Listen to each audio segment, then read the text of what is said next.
السلام علیکم۔ پرانے وقتوں کی بات ہے کہ ایک بوڑھے شخص اور ایک جوان نے مل کر کھیتی کرنے کے لیے ایک زمین خریدی اور دونوں نے اس زمین پر گندم بوئی۔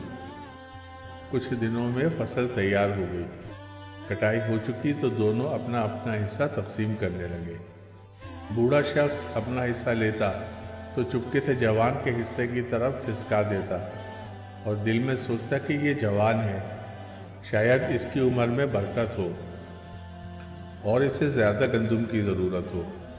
میں تو بوڑھا ہو چکا ہوں، مجھے زیادہ گندم کی کیا حاجت۔ اور جوان جب اپنا حصہ لیتا تو چپکے سے وہ بھی بوڑھے کی طرف سرکا دیتا اور دل میں یہ خیال کرتا کہ یہ بوڑھا عیالدار بیوی بچے والا ہے، اسے اپنے خاندان کے لیے زیادہ گندم کی ضرورت ہوگی۔ جوں جوں وہ آپس میں یہ نیکی کا معاملہ کرتے رہے، گندم بڑھتی گئی اور ختم ہونے میں نہ آتی تھی۔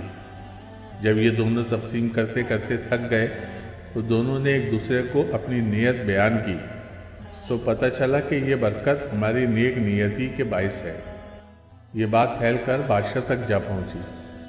جب بادشاہ کو ان کے اس معاملے کا پتہ چلا تو اس نے ان کے اس ذخیرہ گندم سے ایک دانہ منگوا کر اپنے خزانے میں بھی رکھا، جس کی برکت سے اس کے خزانے میں بھی برکت پیدا ہو گئی۔